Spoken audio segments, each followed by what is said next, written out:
Fala aí pessoal, tudo bem? Olha eu aqui, você já me conhece, meu nome é Celso, sou professor de inglês, eu sou especialista em inglês para os vestibulares e hoje eu trouxe no vídeo um dos conteúdos mais pedidos por vocês, todo lugar que eu vou, onde o pessoal fala que eu sou um professor de inglês que trabalha para concurso e para vestibular, todo mundo me pede uma resolução de prova, quer saber como é que se faz a prova.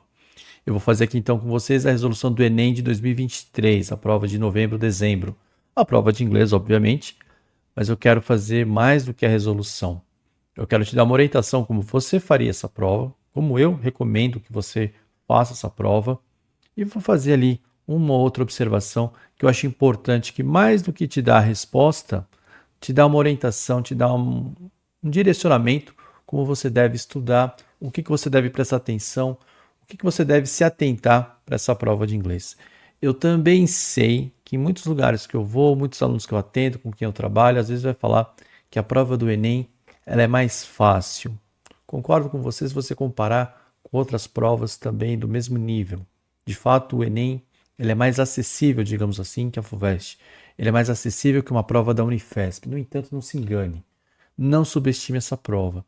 Se você vai para uma carreira concorrida como medicina, saiba que você tem que acertar 5 questões. E às vezes é um erro numa questão de inglês que pode significar uma queda de até 10 pontos na sua nota e você sabe. Quando a gente está concorrendo nas federais, cada ponto é importante. Outra observação importante no inglês, no Enem nós temos o TRI, Teoria de Resposta ao Item, que é o seguinte, o Enem não contabiliza os seus acertos, tá? De uma forma simplificada, o TRI é uma análise estatística que privilegia o conhecimento de quem chega para fazer a prova em detrimento daquele que chega para chutar. O que eu quero dizer com isso? Vou simplificar para você. A questão é o seguinte, se você erra uma questão fácil, você é muito mais penalizado do que você errar uma questão difícil. Esse é o ponto. Então, no inglês, tem 5 questões. Você erra uma questão, mas essa questão é fácil. E o seu colega erra uma difícil. Seu colega vai somar mais pontos que você. Porque se você errou uma questão fácil, o sistema do TRI pode contabilizar aquela questão difícil que você acertou, mas seu colega errou, com uma pontuação inferior. O TRI faz uma análise estatística e considera que aquela questão difícil que você acertou pode ter sido um acidente, uma vez que você errou uma questão fácil. Portanto, não subestime a prova de inglês do Enem, tá certo? E não é tão complicado assim. Presta atenção no que eu vou falar, que vai dar tudo certo, tá bom? Então, se você está esperando só as respostas, o gabarito eu deixo aqui na resolução, tá aqui. Qual é a questão, qual que é a resposta. Mas é muito importante você encarar essa resolução como uma aula. Isso aqui é uma aula que eu faço com os meus alunos. É uma análise, é uma interpretação, é um entendimento de onde vem as ideias que o Enem coloca na prova e serve muito como base para que você vá conduzir os seus estudos para o próximo exame que vai fazer. Essa resolução aqui faz sentido para quem vai assistir e pretende se orientar por ela de que maneira vai estudar. Não existe milagre, não tem nada que você faça que seja de imediato. Inglês é um processo. Esse processo tem que ser divertido, tem que ser legal. Eu favoreço muito o uso da música nos processos da literatura porque eu entendo que isso é muito divertido. Vamos lá então, combinado? Eu vou abrir a prova aqui para nós. Olha aqui o Enem 2023. Eu peguei a prova azul, tá? Então vocês sabem, tem diversas cores, diversos tipos de prova. As questões são as mesmas, porém mudam a sequência das questões. Você é do tamanho do seu sonho. Sempre tem uma mensagenzinha ali, eu sempre gosto muito. Umas mensagens bem bonitinhas. Vamos lá. Primeira questão aqui, falando com você, ela está priorizando que você leia a foto, tá? Analise a foto, observe bem. Ela está bonita, está colorida, está bem definida. E ali na foto tem um idiom, uma expressão no inglês como food for thought. Comida para os seus pensamentos. Qual que é a ideia? Um livro que você lê é food for thought.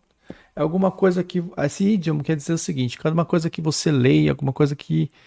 Não só leia, mas um filme que você assista, qualquer conteúdo que te acrescente algo, que te dê alguma ideia a pensar. Alguém te diz algo interessante, é comida para os seus pensamentos. A gente não tem essa expressão, mas ela é fácil de compreender. E qual que é a ideia aqui? Você está vendo essa palavra jogada no lixo, literalmente jogada no lixo ali, em meio a um lixão, a um descarte, a um aterro sanitário. E o que chama atenção na foto desse aterro sanitário? Comida. Uma melancia, você percebe que são muitas frutas, né? Que foram desperdiçadas. Então, quando você for fazer uma prova do Enem, preste atenção demais nas imagens, tá? Leia as imagens, analise todos os elementos que você puder tirar da imagem, tire. Outra questão. Eu ensino você a fazer uma prova ágil e rápida desde que você tenha aprendido a ler os textos. A base do meu curso é essa, eu ensino meus alunos a lerem os textos, tá? A lerem com uma fluência equivalente ao português e tem uma série de razões, tem outros vídeos aqui que te explicam sobre isso. O que eu quero dizer é o seguinte, cada prova é de um jeito, e a prova do Enem eu já falei para você, a prova do Enem é uma prova que você tem que ler todas as fontes disponíveis, fontes gráficas, visuais, fontes textuais. Então, leia tudo antes de fazer a questão. Se você for para o Enem tentar cortar caminho, ler pedaços, vai dar problema, vai se enrolar, tá certo? Então deixa aqui, ó, viu a imagem? Vamos ler o texto, tá? Eu vou ler em inglês, depois eu passo um português por cima ali para você saber o que eu estou fazendo. The average American tosses 300 pounds of food each year. O americano médio tosse é de jogar a moedinha, igual quando a gente vai disputar um cara e coroa para começar o jogo, o tenista joga a bolinha, é o toss, né? Arremessa, jogar. Então tá falando aqui, o americano médio desperdiça, joga, larga, solta 300 libras, tá? Pounds é libra o peso, né? Equivale a meio quilo aproximadamente, de comida a cada ano. Making food the number of one contributor to American landfills.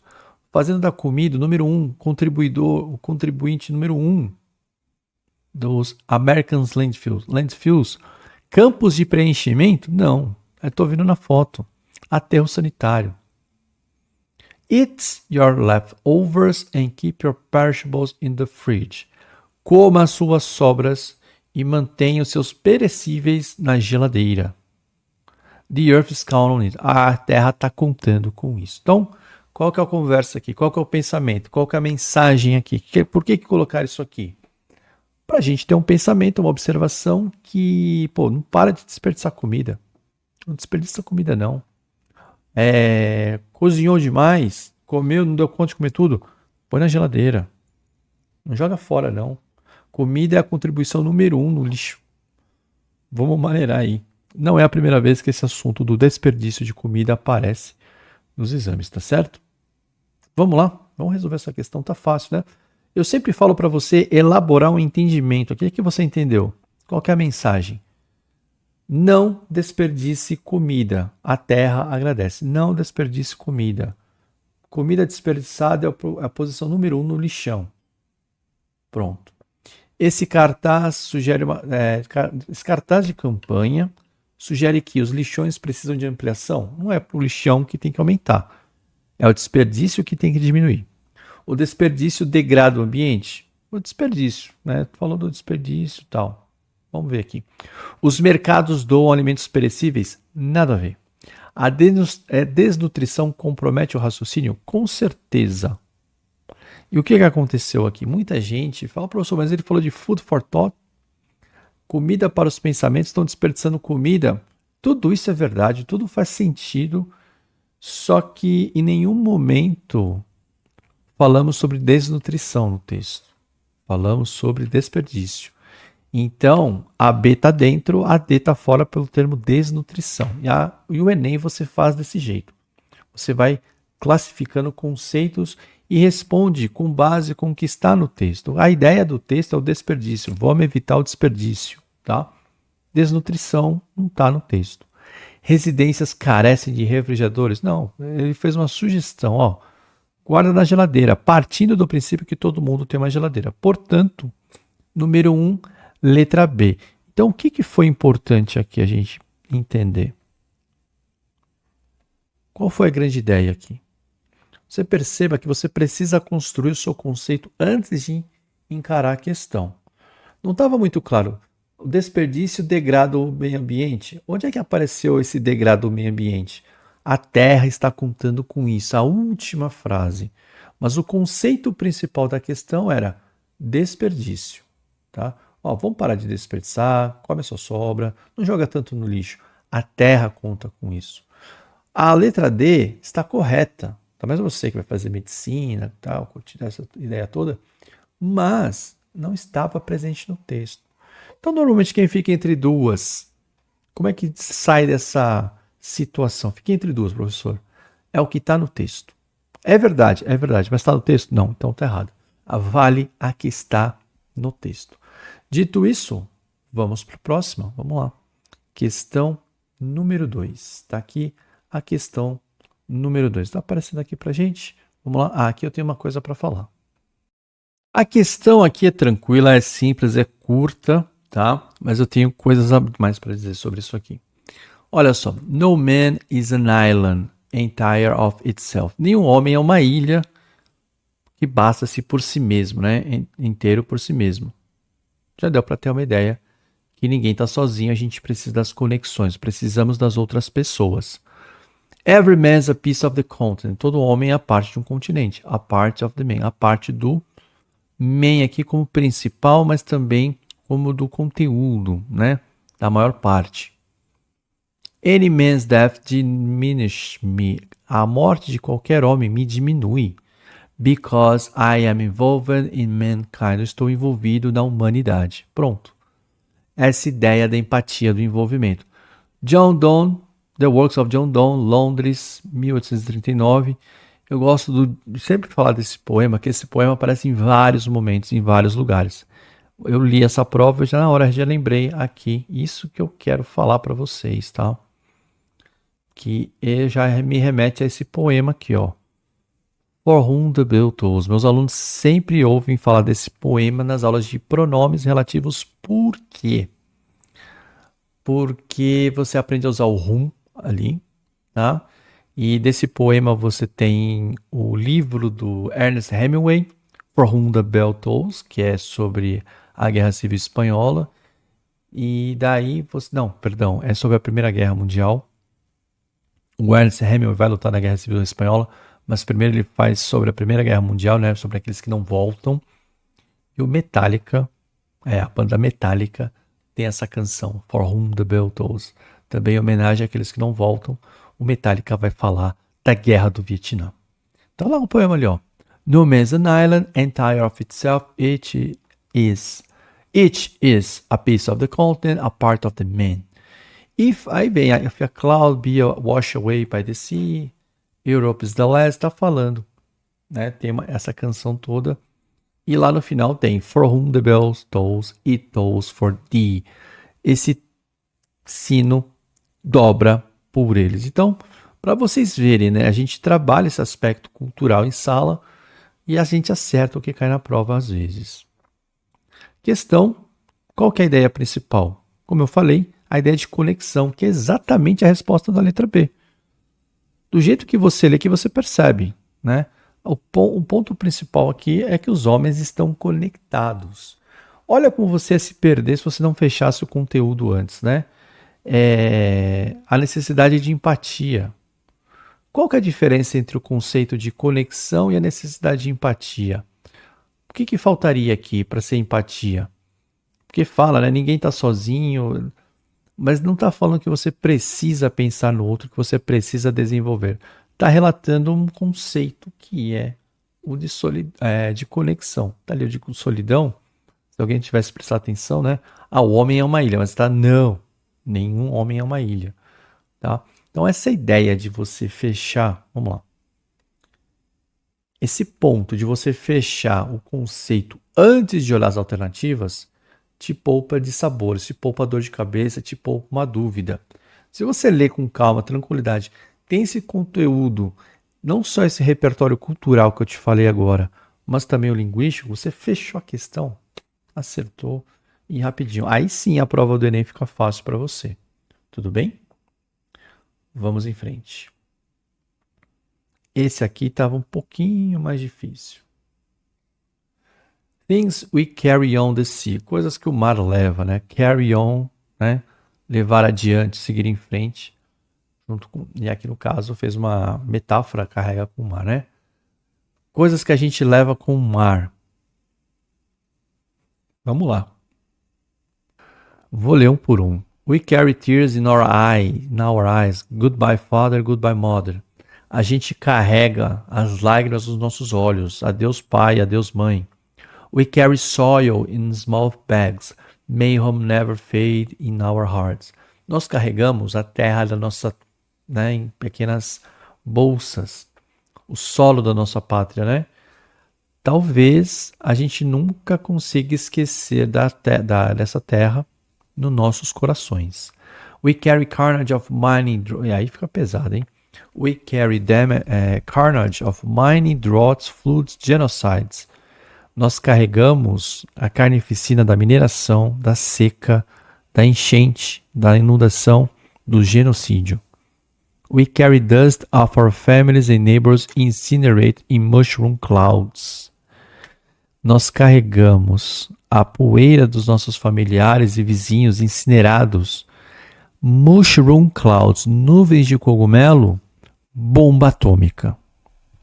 Forma aquele cogumelo, tá? Então a gente chama mushroom clouds, são as bombas atômicas. Então a gente já viu que contexto histórico a gente está falando disso aqui. Oppenheimer, né? Que a gente viu o filme lá. Oppenheimer. Baita filme, não? Que filmaço. We carry our islands sinking under the sea. Nós carregamos nossas ilhas que afundam no mar. We carry our hands, feet, bones, hearts and best minds for a new life.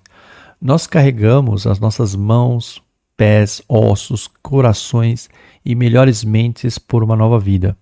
We carry diplomas, medicine, engineer, nurse, education, math, poetry, even if they mean nothing to the other shore. Isso é interessante, tá? Other shore, outra costa, outro litoral. Então, assim, nós levamos diplomas de medicina, engenharia, enfermagem, educação, matemática, poesia, mesmo que isso não signifique nada do outro lado. Quanta gente formada numa colônia, na verdade, uma ex-colônia, e tem lá universidade, formação, e você é obrigado a emigrar para a antiga metrópole, e o seu diploma não é valorizado, a sua formação é menosprezada. We carry railroads, plantations, laundromats, bodegas, taco trucks, farms, factories, nursing home, hospitals, schools, temples, built on our ancestral backs. Aí ele tá, não tô enxergando aqui. Tá falando de tudo da vida moderna, né? Railroad, estrada de ferro. Plantation, a gente sabe o que significa. Ele começa de uma exploração do trabalho lá na época da colonização, do imperialismo, e vai trazendo essa exploração até os dias de hoje, né? Laundromat, lavadora automática, bodega, bar, e por aí vai, a chegar na escola no tempo. We carry all the homes along the spine. A gente carrega nossas velhas casas na espinha, nas costas. New dreams in our chest. E novos sonhos no nosso peito. We carry yesterday, today and tomorrow. Nós carregamos o ontem, o hoje e o amanhã. We are orphans of the wars forced upon us. Tá rimando bonito, né? Nós somos órfãos das guerras que caíram sobre nós. We are refugees of the sea rising from industrial weights. Nós somos refugiados do aumento do nível do mar, do desperdício, do rejeito industrial. Nós carregamos a nossa língua materna. We carry our mother tongues. As we drift. Drift é quando você sai à deriva, tá? In our rubber boats. Nos potes de borracha. From shore to shore to shore. Tá falando dos refugiados que se jogam ao mar fugindo à deriva e nenhum lugar aceita, né? Poucos lugares, na verdade, nenhum dos lugares os aceitam. Então ele vai de porto em porto, de litoral em litoral, de praia em praia. Qual que é a ideia aqui? Um poema que faz uma generalização, não generalização, né? Mas faz um grande apanhado histórico sobre o quê? A imigração, mas pior um pouquinho, né? Que às vezes a imigração, você imigra para tentar uma vida melhor, num país diferente.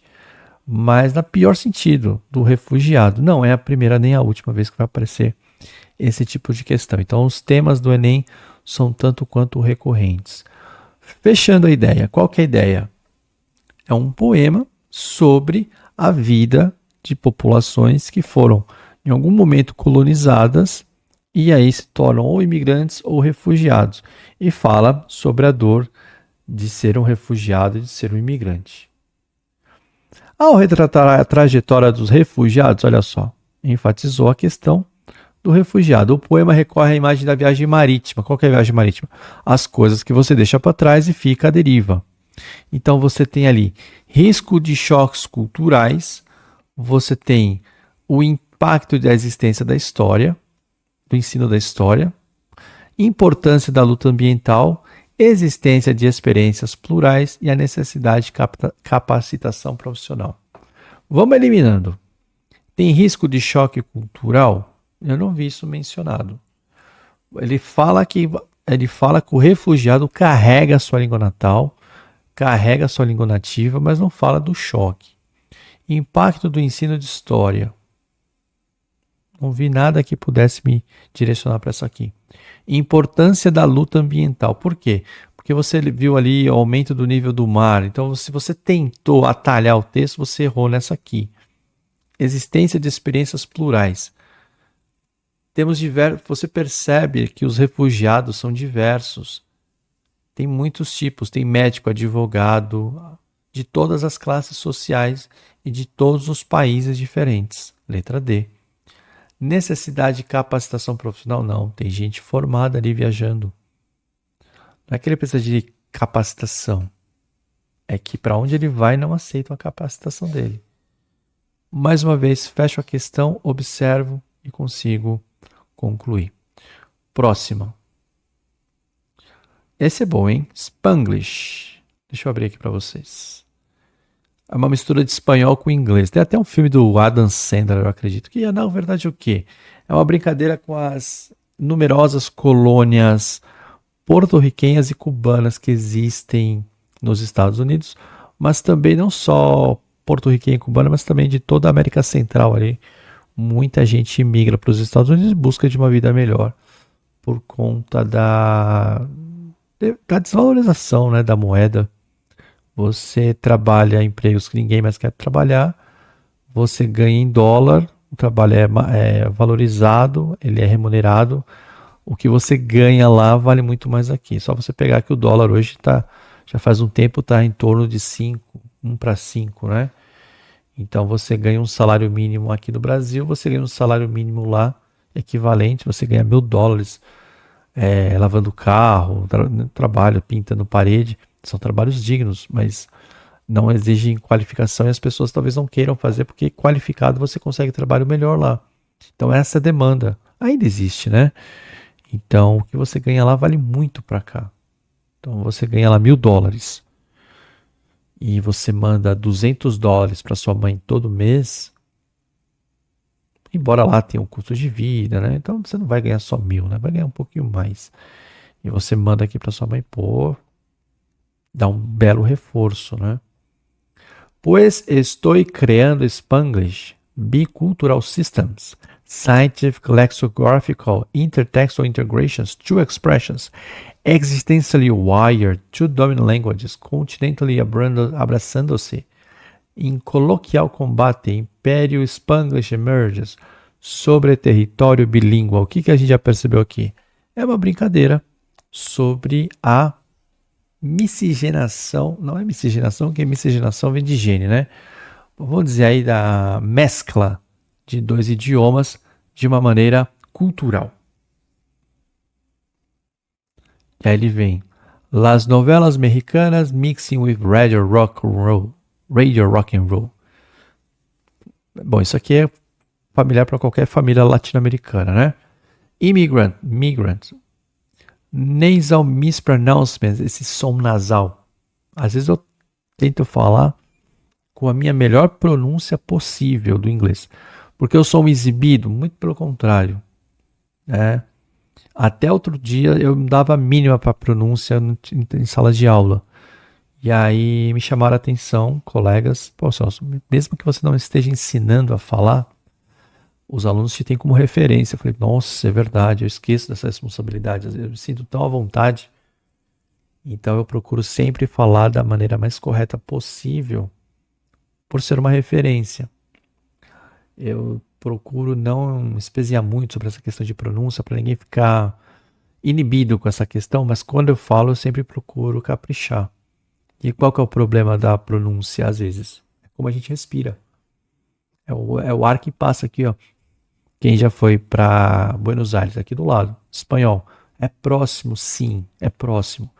Atenção com o vocabulário, atenção com as expressões, falsos cognatos, mas é mais próximo. Embora a prova do Enem seja mais difícil, tá? Mas é o caso de falar isso hoje. A maneira como respira é diferente, a sua entonação é diferente. Hip hop, street salsa, Spanish pop, standard English classroom with computers technicalities. Spanglish is literally perfect, tá? É um poema maravilhoso, excelente, lindo, interessante, engraçado, irônico, satírico, sarcástico sobre a intersecção cultural. O eu lírico destaca o quê? Uma convergência linguístico-cultural. Pronto, essa é a resposta. Eu falei intersecção? Convergência. Quando a gente entende a leitura antes, a prova fica muito fácil. Quando eu tento atalhar a prova, ela fica difícil, porque eu poderia ficar entre característica histórico-cultural, né? Se você entende qual a ideia, o Enem trabalha com os conceitos, tá? Se você pegar, se fica muito genérico, já não sei se serve a resposta. Próximo. Vou virar direto. Tirinha, cartoon, como a gente fez, Food for Thought, leia a tirinha, leia a imagem. A imagem fala assim: Oh, you will love working here. Nobody treats you any different just because of your age, race or gender. Você vai amar trabalhar aqui. Ninguém te trata diferente só por causa da sua idade, da sua raça, do seu gênero. Aí você olha para o quadrinho, o que você vê? Claro, ninguém vai te tratar diferente, porque não tem ninguém diferente. Então o que eu tenho aqui? Eu tenho uma crítica à maneira como a gente prioriza as formas de trabalho. Você tem uma tendência a uma padronização em favor do homem branco de meia idade. Fechei errado aqui, né? Padronização.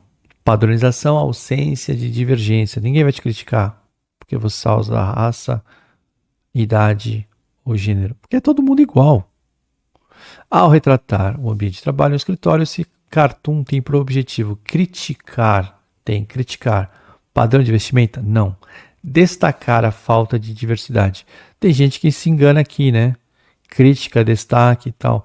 O Enem faz isso, ele brinca com esses verbos aqui, mas às vezes ele muda um pouquinho o perfil, mudou o perfil porque a resposta não está no verbo. Talvez você poderia cortar a letra D por elogiar um modelo de organização. Mas assim, criticar, destacar, indicar, salientar, todos eles poderiam estar corretos. A diferença estava aqui, ó. Falta de diversidade, né? Não é modo de interação, nada disso. Portanto, respondida essa nossa última questão, fecho por aqui. Então, o que fica dessa resolução? Cada prova é feita de um jeito. O Enem, você tem que fazer a leitura integral do texto. Tenta entender por que você está lendo. Lembre-se sempre que no Enem, a crítica, a visão crítica, a sua atenção aos valores da sociedade como um todo são muito importantes. Você está estudando para o vestibular, você estuda para todas as matérias. Os aspectos que serão abordados na sua redação estão presentes na questão de inglês. Então, fica atento para esses assuntos. Tudo bem? Deixa seu like, comece a seguir, compartilha com seus amigos, com seus colegas. Fala que existe o professor Celso, especialista em vestibulares, já é conhecido por algumas pessoas que já passaram pelas escolas, alunos que já passaram comigo e foram aprovados, resolver essa questão do inglês. Deixa seu comentário, ativa o sininho, é importante, ajuda o professor, porque esse trabalho, se você me ajuda aqui com esse trabalho, você ajuda muitas pessoas. Vou ajudar o concorrente. Não, vocês não fazem ideia o quanto esse trabalho aqui é necessário para muitas pessoas conseguirem uma melhora de uma condição, ter acesso à educação. Legal? Faz essa, ajuda o professor, ajude os coleguinhas e vamos em frente. Até a próxima. Tchau, tchau.